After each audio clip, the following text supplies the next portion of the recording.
다 지나갈 것입니다. 할렐루야. 오늘 미가서 5장 말씀을 읽었습니다. 특별히 미가서는 이사야와 동시에 선지자이고, 특별히 이사야가 왕족들, 귀족들, 고위층에 있는 자들을 위해서 선포한 메시지라면, 미가는 일반 백성들, 평민들을 향해서 전한 그런 말씀이 되겠습니다. 특별히 이사야와 미가의 시대에는 메시아를 기다리는, 또 메시아 대망 사상이 하나님으로부터 또 선포되고, 백성들 역시 이 시대를 살면서 우리에게 메시아가 필요하다라는 것을 인지하고 또 깨닫고 기다리던 그런 시대였습니다. 그래서 이사야 7장 14절에 보라, 처녀가 잉태하여 아들을 낳을 것이요 그 이름을 임마누엘이 하리라. 이사야는 동정녀 탄생을 예고했고, 오늘 미가서 5장은 특별히 2절에 베들레헴 탄생을 예고하는 그런 말씀이 되겠습니다. 예수께서 마침내 동정녀 마리아를 통해서 베들레헴에서 탄생하심으로써 선지자 이사야의 예언도, 미가의 예언도 이루어지고 성취가 된 것입니다. 그 주님이 이 땅에 오셔서 율법은 여호와의 말씀은, 선지자의 글 시편에 기록된 모든 것들은, 나를 향하여 기록한 모든 것은 이루어져야 한다. 그리고 그 율법의 말씀은 1.1획도 변함없이 다 이루어지리라. 하나님의 말씀은 반드시 이루어진다라는 것을 강조하셨고, 성경에 있는 남아있는 미완성의 예언은 다시 오실 주님, 재림만 지금 남아있는 거예요. 마지막 이 땅에 오셔서 동정녀 마리아를 통해 베들레헴에 탄생하시고 부활 승천하셔서 하나님 보좌 우편에 계시고 마침내 다시 오실 주님, 그 주님을 기다리는 것입니다. 신앙생활은 기다리는 거다.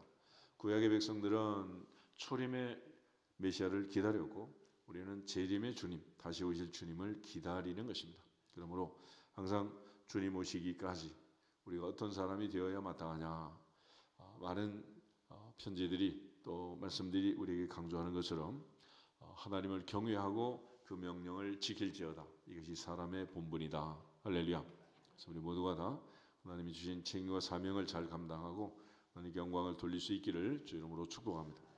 특별히 이 모든 과정 속에서 미가는 베들레헴 탄생을 특별히 예고하고, 베들레헴 에브라다는 유다 족속 중에 작은 고을이다.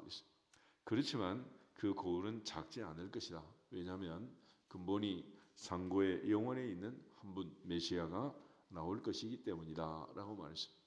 이 메시아의 탄생을 예고하는 특별히 베들레헴에 대한 기록이 나와 있는 책이 룻기라는 책, 우리 룻기 4장을 한번 보겠습니다. 룻기 4장을 보면 엘리멜렉이 나오미와 더불어서 특별히 이제 모압 땅으로 이주하게 되고, 베들레헴에 이제 드디어 흉년이 끝났다라는 소식을 듣고 며느리 룻과 더불어서 돌아오게 됩니다. 그때 하나님께서는 이 나오미를 위해서 보리 추수 때를 예비하시고, 룻은 또 보리 줍기를 시작하면서 보아스의 밭에 이르게 되고, 그렇게 해서 아이를 낳게 되는데, 바로 그 아이가 하나님의 아들 예수 그리스도의 조상이 되는 오벳이라는 사람, 오벳. 그래서 마지막 4장 18절부터 족보가 있는데, 우리 족보 한번 읽어보겠습니다. 베레스의 계보는 이러하니라. 베레스는 헤스론을 낳고, 헤스론은 람을 낳고, 람은 암미나답을 낳고, 암미나답은 나손을 낳고, 나손은 살몬을 낳고, 살몬은 보아스를 낳고, 보아스는 오벳을 낳고, 오벳은 이새를 낳고, 이새는 다윗을 낳았더라. 아멘. 그래서 21절에 살몬이 보아스를 낳을 때 살몬은 라합에게서 보아스를 낳았다. 그래서 예리고에 살던 그 라합이 여호수아의 두 정탐꾼을 영접했고, 하나님으로부터 약속받은 붉은 줄을 매달고 가족을 살리는 그런 기록을 우리가 여호수아에서 보게 되는데, 거기에 있는 이 라합이 살몬의 아내가 되고 보아스를 낳게 됩니다. 그리고 그 성경의 가장 멋진 젠틀맨 두 사람이 바로 요셉과 이 보아스라는 사람인데, 이 보아스를 키워낸 바로 그 여인이, 믿음의 여인이 라합이었다는, 그 전직은 비록 기생이라는 꼬리가 붙어 있었지만 그는 예수님의 조상이 되는, 다윗의 조상이 되는 믿음의 여인이 된 줄로 믿습니다. 그래서 여리고를 정복하던 그날 불을 기점으로 해서 비포 애프터가 달라진 여인, 바로 그 여인이 라합이라는 라합. 그리고 보아스는 룻에게서 오벳을 낳았다. 그런데 우리가 이 오벳이라는 아들을 낳을 때 보아스는 룻에게서 룻과 더불어 보아스를 낳게 되는데, 룻은 1장에 있는 나오미를 따라올 때 고백을 보면 붙쫓았다라는 말이 있고, 어머니의 백성이 나의 백성이요 어머니의 하나님이 나의 하나님이십니다. 라은 두 정탐꾼에게 너희 하나님 여호와는 상천하지의 하나님, 하늘에서도 하나님, 땅에서도 하나님, 하나님은 한 분, 너희가 믿는 하나님밖에 없다. 그런 고백을 했던 라합처럼 룻 역시 어머니의 백성이 나의 백성이요 어머니의 하나님이 나의 하나님이십니다. 죽음이 갈라놓기 전에는 내가 떠날 수 없습니다. 이렇게 붙쫓았다 라는 나바크라는 히브리어 동사를 쓰는데, 아주 강력한 순간 접착제처럼 한 번 붙으면 떨어지지 않는 이런 믿음으로 돌아와서 보아스를 만나 오벳을 낳게 됩니다. 바로 이 오벳이 다윗의 아버지 이새를 낳고 이새는 다윗을 낳았다. 그런데 이 모든 일이 이루어지는 배경이 어디냐? 이 바로 베들레헴이라는 베들레헴. 그래서 특별히 룻기의 배경이 되는 사사들이 살던 그때 있었던 이 작은 고을 베들레헴. 1장을 한번 보시면은 1장에 사사들이 치리하던 때에 그 땅에 흉년이 들었다. 유다 베들레헴의 한 사람이 그의 아내와 두 아들을 데리고 모압 땅으로 가서 거류했다. 그래서 이 룻기의 배경이 되는 나오미의 또 엘리멜렉의 고향이었던 곳, 이것이 바로 베들레헴이었습니다. 베들레헴. 이 베들레헴에 흉년이 들었고 모압 땅으로 이주할 수밖에 없었고, 그리고 10년 세월을 살면서 엘리멜렉이 세상을 떠나고 두 아들 말론과 기론이 장가를 들어서 잠시 기쁨이 있었지만 또 두 아들이 세상을 떠나고 나오미가 드디어 10년 세월 그야말로 나를 나오미 기쁨이라 부르지 말고 마라라 불러라 할 정도로 슬픔 속에서 그가 이제 베들레헴으로 돌아오게 된 것입니다. 그래서 이제 하나님이 은혜 주셔서 베들레헴의 흉년이 그치고 베들레헴으로 돌아와서 이제 나오미의 새로운 인생이 시작되는 것이 바로 이제 룻기였습니다. 그래서 이 룻기를 보면 이민을 전후해서 또 비포 애프터가 달라지고 역이민을 통해서 또 비포 애프터가 달라지게 되고, 그야말로 나오미가 세상적으로는 마라가 됐지만은 마라가 다시 나오미로 거듭나는 반전의 반전을 거듭하는 스토리가 룻기입니다. 성탄을 통해서 다시 한번 우리 인생도 이처럼 하나님이 개입하심으로써 하나님의 역사 속에서 하나님의 인도하심 속에서 새로운 시작, 새로운 출발이 있어지기를 주 이름으로 축복합니다. 궁극적으로 예수를 믿고 그리스도인으로 산다는 것은 바로 새로운 삶을 시작하는 것이고, 새롭게 산다는 것은 우리의 겉사람이 새로워지는 건 아니죠. 그래서 바울이 겉사람은 후패하나 속사람이 이날로 새롭다 그랬고, 누구든지 그리스도 안에 있으면 새로운 피조물이라 이전 것은 지나갔으니 새 것이 되었도다. 할렐루야. 그래서 오늘 이제 미가서 5장을 보면 그 새 사람이 되는 방법이 뭐냐? 첫째는 베들레헴 에브라다에서 메시아가 태어남으로써 민족 전체가 새로워지는, 또 그 메시아를 믿고 한 사람 한 사람 개인이 새로워지는 주님의 뜻을 따라서 내 삶의 주인을 모시고 사는 인생이 되는 것입니다. 그래서 특별히 베들레헴에서 나오는 통치자의 삶을 또 명령을 또 신분을 성품을 우리가 잘 알아야 된다. 그래서 2절 우리 다시 한번 읽어보겠습니다.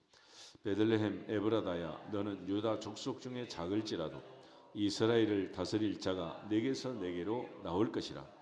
그의 근본은 상고의 영원에 있느니라. 아멘. 베들레헴은 작을지라도 그랬습니다. 작을지라도. 우리는 그 세상의 기준으로 보면 작다는 것은 좋은 게 아니죠.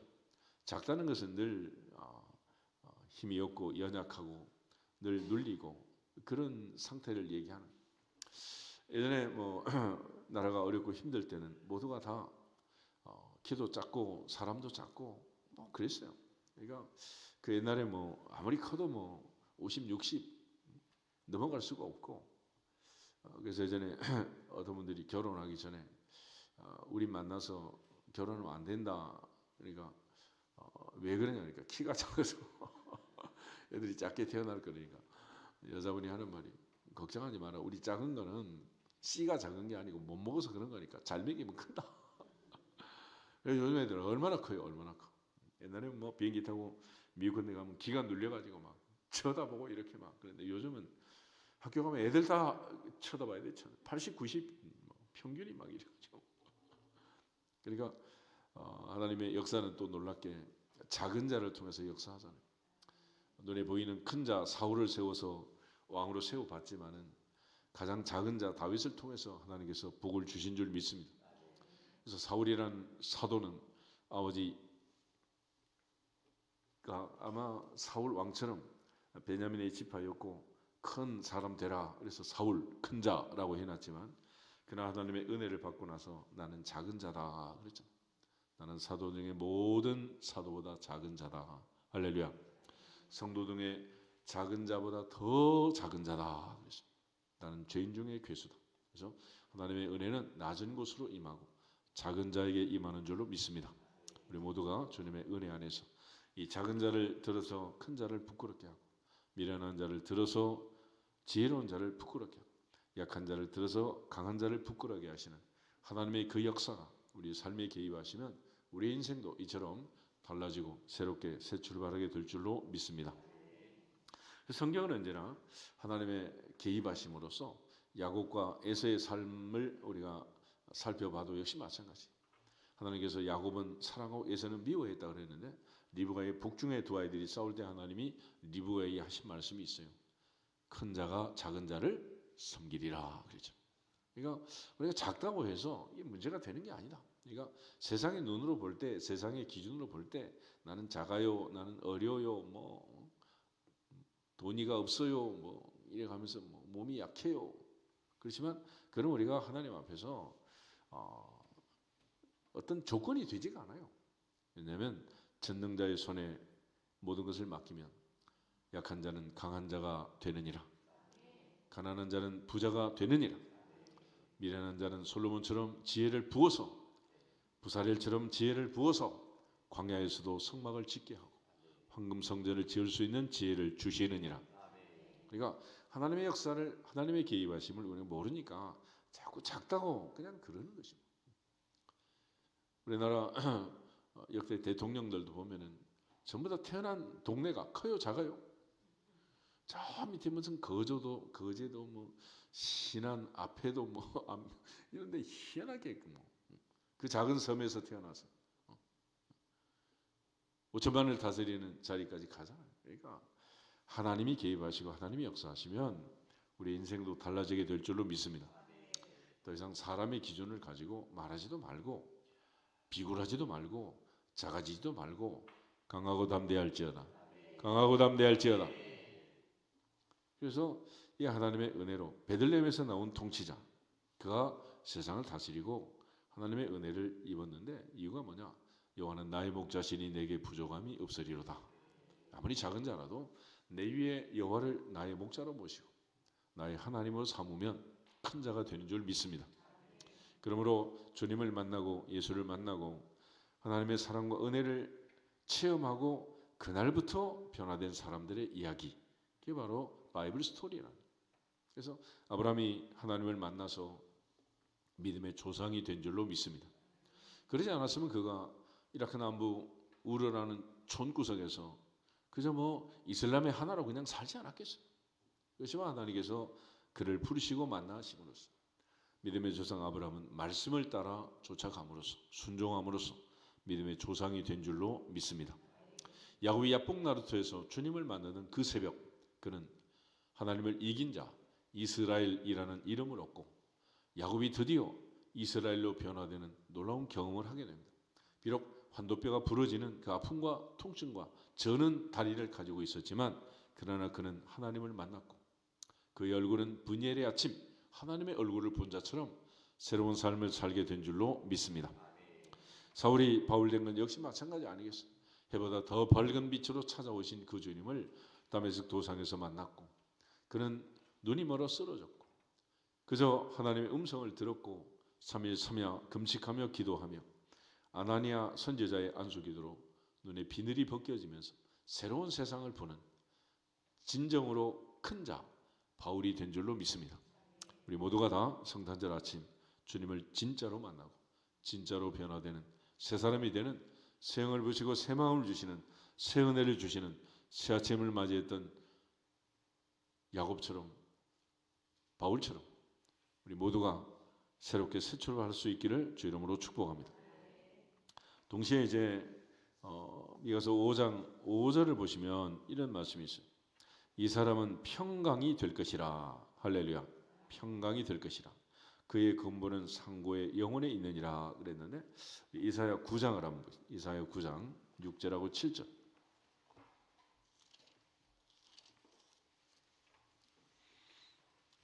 이사야 9장 6절 7절 두 절을 보도록 하겠습니다.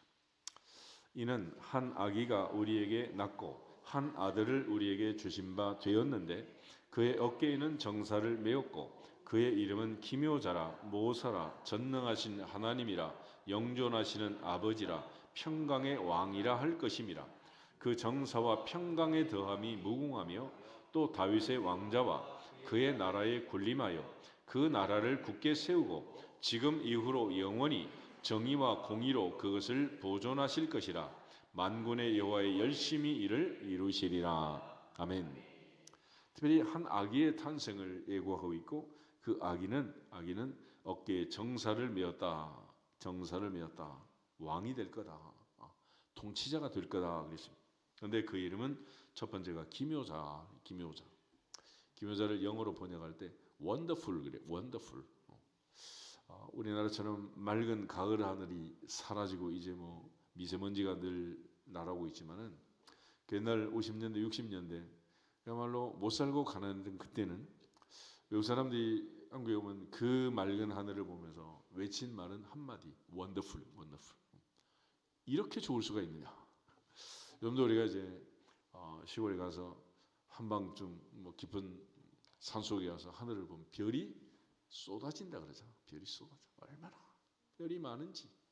그런데 그 많은 별이 하나도 보이지 않는 이 칠흑 같은 어둠 속에 매연이 미세먼지가 꽉 둘러싸고 있는 이 땅에 살면서 땅가만 올려 나가지고 말이야. 이 도대체 얼마나 바보처럼 살고 있는 거예요. 그런데 그 묘사할 수 없는 그 기가 막힌 그 상황을 기묘자라고 했는데 원더풀. 놀라운 거 한마디로 표현할 수가 없다. 그러니까 뭐라고 표현할 수 없는 분, 그분이 바로 메시아다. 할렐루야. 그 원더풀이 오셔서 특별히 모사, 전능하신 하나님, 영존한 아버지, 그다음에 평강의 왕, 평강. 그래서 강조하는 것 중에 하나 평강. 7절에도 그 정사와 평강의 더함이 무궁하다. 할렐루야. 그래서 주님의 특징 중에 하나는 지극히 높은 곳에서는 하나님께 영광이요, 땅에서는 기뻐하신 사람들 중에, 하나님이 기뻐하신 사람들 중에 평화로다, 평강이로다. 하나님의 평강이 너희 마음과 생각을 지키시리라. 그래서 예루살렘 평화의 도시, 샬롬의 도시, 평강의 도시에 평강의 왕이, 평화의 왕이 다스리고 통치할 때가 올 거다 그랬습니다. 그래서 우리가 기도하면서 가장 중요한 특징 중에 하나가 뭐냐면 빌립보서 4장 6절 7절 말씀처럼 아무것도 염려하지 말고 다만 모든 일에 기도와 간구로 너희 구할 것을 감사함으로 하나님께 아뢰라. 그리하면 모든 지각이 뛰어난 하나님의 평강이 그리스도 예수 안에서 너희 마음과 생각을 지키시리라. 그래서 우리가 하나님 앞에 기도하면서 하나님이 주신 사인 중에 하나가 뭐냐면 마음의 평강. 이런 마음이 평안하시고 평강하시기를 주 이름으로 축복합니다. 그렇지만 계속해서 불안하고 안정되지 못하고 늘 초조하고 늘 걱정과 염려가 떠나지 않고 이러면 그거는 아직 기도의 때가, 응답의 때가 되지 않은 거예요. 그래서 하나님께서 우리 위로하시고 힘을 줄 때는 바뀌는 건 아무것도 없는데 아무도 모르는 내 마음에 하나님의 평화, 하나님의 평강, 할렐루야. 그래서 내게 강 같은 평화, 이 평강이 임한 평강. 우리 모두가 이번 성회를 통해서 하나님의 평화로, 평강으로 가득 찾아오신 주님을 영접하고 하나님의 은혜 안에서 2025년 평화, 평강의 왕이 우리의 삶을 다스리고 새롭게 2026년에도 하나님의 평화, 평강 속에서 출발하시기를 주 이름으로 축복합니다. 그리고 이제 7절 이후의 말씀을 보면 남은 자에 대한 말씀, 남은 자. 이어서 5장에 있는 이 남은 자, 렘넌트라는 말이 있네. 결과적으로 남은 자는 누구냐? 그러면 우리가 이제 아브라함, 이삭, 야곱 여기까지만 보면 아브라함이 이삭을 낳았다 그러잖아요. 근데 이삭을 낳기 전에 낳은 사람이죠. 이스마엘. 애굽 여정 하갈을 통해서 낳은 아들 이스마엘, 13년 전에 낳았던 아들이 있어요. 아브라함 입장에서는 이 아들이나 저 아들이나 낳았다 누구 아들이요? 그게 내 아들이지. 마이선 아니야, 마이선. 누가 낳든지 뭐 할머니가 성질 나겠지만은 어떡하겠어, 뭐 내 아들이지. 그래서 이스마엘이나 잘 살기를 원합니다. 아브라함이 늘 그랬잖아요. 그런데 하나님께서는 약속의 아들 이삭을 주셨습니다. 그래서 이삭은 남은 자가 되었고 하나님이 주신 믿음의 조상이 되는 거예요. 그렇지만 이스마엘은 잘려나간 가지가 되었고 하나님이 주신 언약의 계보에 들지 못한 것입니다. 이삭이 40에 장가들어 리브가가 쌍둥이를 낳게 되는데 20년 동안 기도하고 리브가의 복중에 두 아이가 들어왔단 말이에요. 근데 복중에서부터 싸우는 거예요. 그래서 늘 하나님께 기도할 때 큰 자가 어린 자를 작은 자를 섬길 거다 그런 말씀을 주시고 하나님께서 리브가에게 예고하신 그 예고대로 하나님께서는 한 아들은 버리고 한 아들은 남은 자가 되게 하십니다. 그래서 이삭은 가지치기를 당해서 에서는 가지치기를 당해서 잘려 나가게 되고 야곱은 남은 자가 된 것입니다. 그래서 그 남은 자 같은 엄마, 같은 아버지, 할아버지, 할머니 다 같은데 복중에서 이게 운명이 갈렸다는 애들이 태어나기도 전에 무슨 유치원도 다니기 전에 기어 다니기도 전에 말도 해보기도 전에 하나님의 주권적 역사로 운명이 갈리고 만 거예요. 그렇게 해서 선택받고 그렇게 해서 하나님의 자녀가 되어서 하나님을 아버지라고 부르고 아무 일도 없었던 것처럼 34일째 나와가지고 하늘에 계신 우리 아버지라고 기도하는 이 뻔뻔한 아들딸이 바로 우리 모두다. 할렐루야. 그런 거예요 이게. 그게 얼마나 놀라운 은혜야 이게. 그래서 하나님의 주권적 불가항력적 은혜라고 얘기를 하는 것입니다. 그래서 이 남은 자는 오직 하나님의 은혜로 남은 자가 되는 거지 내가 힘쓰고 애쓰고 노력해서 그렇게 되는 게 아니잖아요. 그러니까 구원이라는 것은 하나님의 절대 주권에 속한 일이다. 주권에 속한 일이다. 로마서 9장 한번 찾아보겠습니다.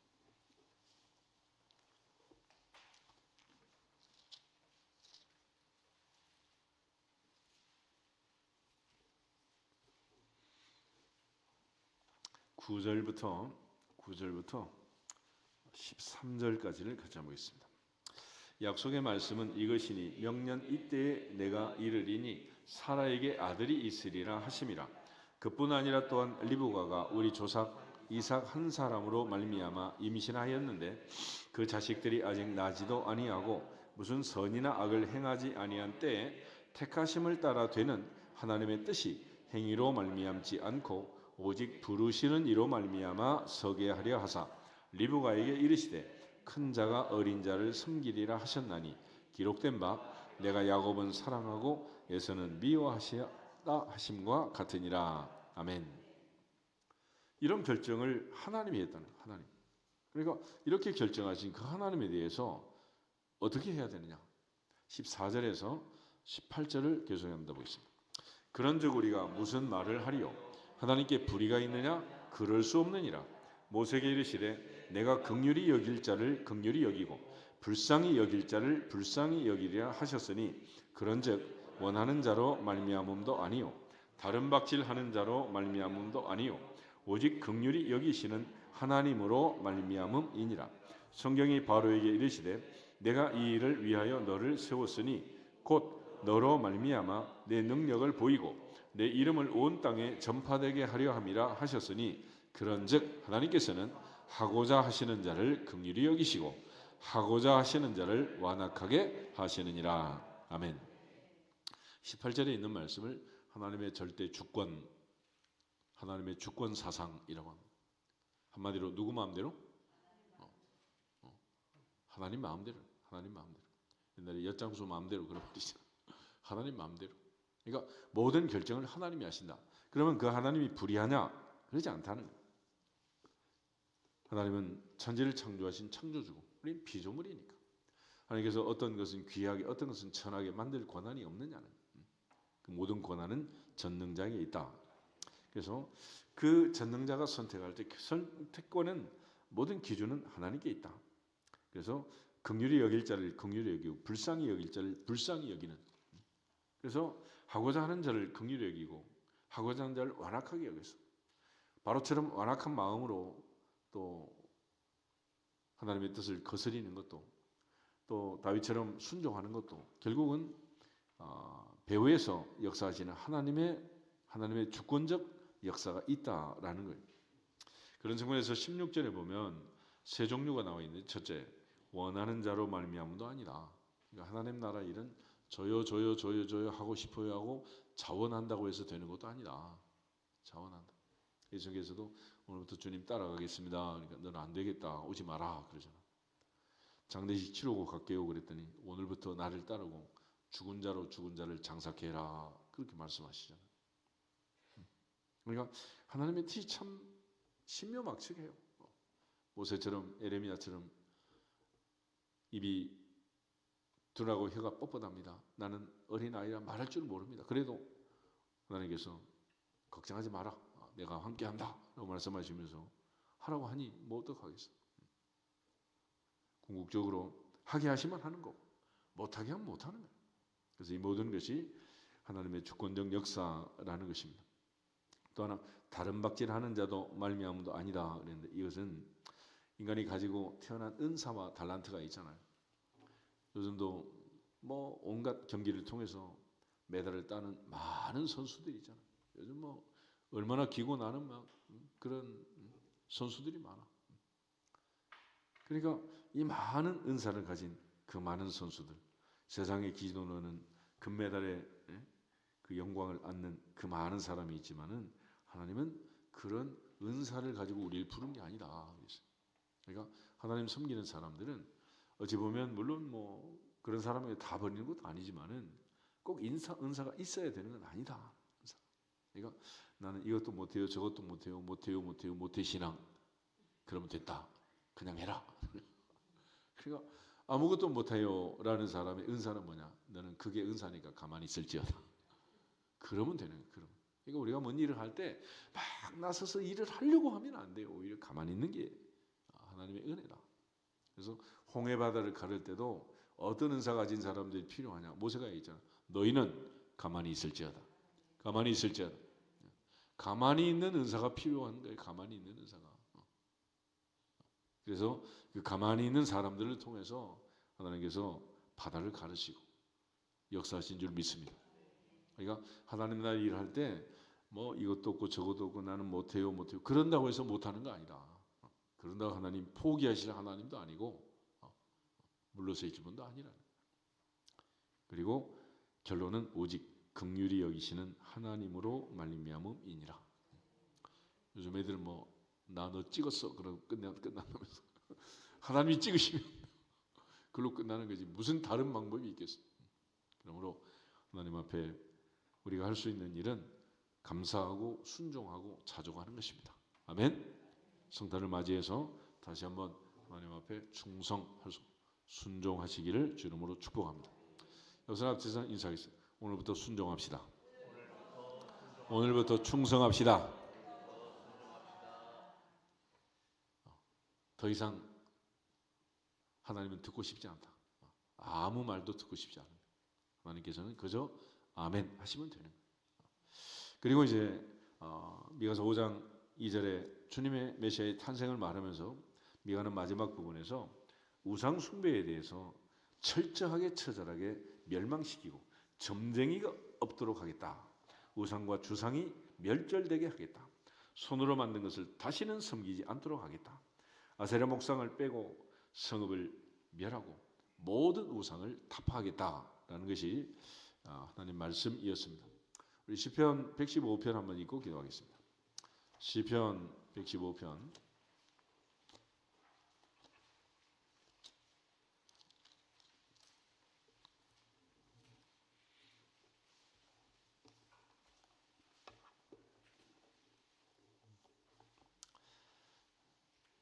먼저 1절부터 3절 보겠습니다. 여호와여 영광을 우리에게 돌리지 마옵소서. 우리에게 돌리지 마옵소서. 오직 주는 인자하시고 진실하심으로 주의 이름에만 영광을 돌리소서. 어찌하여 문나라가 그들의 하나님이 이제 어디 있느냐 말하게 하리이까. 오직 우리 하나님은 하늘에 계셔서 원하시는 모든 것을 행하셨나이다. 아멘. 그런데 우상은 어떤 존재인가, 어떤 것들인가? 4절부터 8절을 같이 한번 보겠습니다. 그들의 우상들은 은과 금이요 사람이 손으로 만든 것이라. 입이 있어도 말하지 못하며 눈이 있어도 보지 못하며 귀가 있어도 듣지 못하며 코가 있어도 냄새 맡지 못하며 손이 있어도 만지지 못하며 발이 있어도 걷지 못하며 목구멍이 있어도 작은 소리조차 내지 못하느니라. 우상을 만드는 자들과 그것을 의지하는 자들이 다 그와 같으리로다. 아멘. 그렇지만 우상을 섬기지 않고 하나님을 섬기는 자, 하나님을 경외하는 자들은 복이 있도다. 복이 있도다. 할렐루야. 9절 말씀부터 18절 계속해서 한번 보겠습니다. 이스라엘아 여호와를 의지하라. 그는 너희의 도움이시요 너희의 방패시로다. 아론의 집이여 여호와를 의지하라. 그는 너희의 도움이시요 너희의 방패시로다.